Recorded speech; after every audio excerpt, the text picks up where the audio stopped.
Hardly there are 15 to 20 reasoning based questions in organic chemistry from the board exam point of view. And the examiners, they will just change the examples and give the same reasoning questions again and again. Hello everyone, this is Srinivas Bisala. You are watching Chemistry is Easy. So this is the third video on the reasoning questions of organic chemistry. Let's see what's there in today's video. Here is the first one. Out of 2-bromopentane, 2-methyl-butane and 1-bromobutane, which compound is most reactive towards elimination and why? So from the three given compounds, we need to find out which of them is more reactive towards elimination reaction. So to understand this, first let us write down the structures of all these three. One more thing, if you know the answer, pause the video, try to get the answer and cross check whether your answer is correct or wrong. So these are the structures.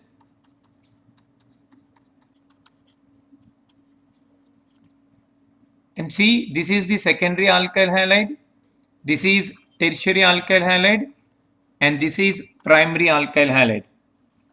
Here, we know that the order of reactivity of alkyl halides towards elimination reaction is nothing but tertiary greater than secondary greater than primary.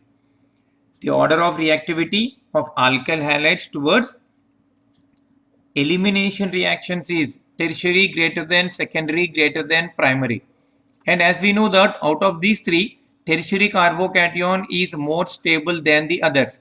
And among the three given compounds, this 2-bromo 2-methyl-butane is a tertiary alkyl halide, and that is the reason why this one undergoes elimination reaction faster when compared to the remaining two. Let's move to the next one. Here we need to find out the reason for why ethyl iodide undergo SN2 reaction faster than ethyl bromide. See here, the R group is same in both the cases. It is nothing but the ethyl group, isn't it? Because this is ethyl iodide and this is ethyl bromide. So definitely now the deciding factor will be the halogen present here. The halogen present here. We need to find out which is a better leaving group. Which is a better leaving group. Means the carbon iodine bond, is it breaking more easily, or the carbon bromine bond is breaking more easily? And we know that with the increase in size, the bond length increases and the bond strength decreases. When compared to bromine, iodine is larger atom, so it forms a weaker bond with carbon than that of bromine, and that is the reason why here iodide ion is a better leaving group.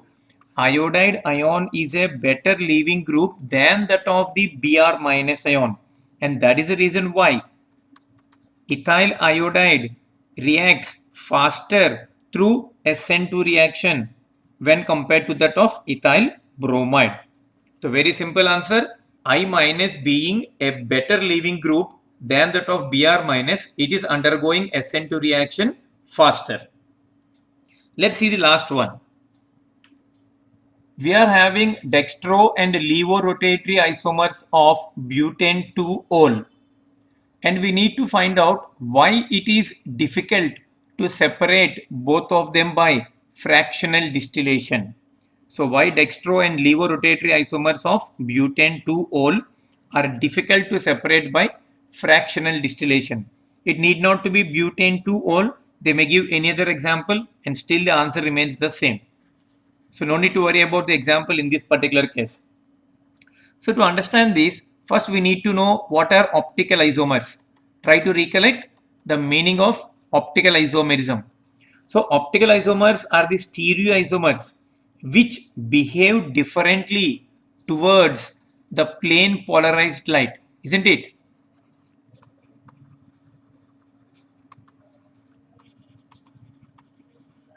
So out of the two isomers, one isomer, that is the dextro isomer, rotates the plane polarized light in clockwise direction, and the levo isomer rotate the plane polarized light in the anti-clockwise direction.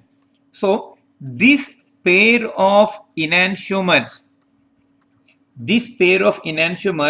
they differ only in their behavior towards this plane polarized light, and as they are having almost same boiling point, all the other properties remains almost the same.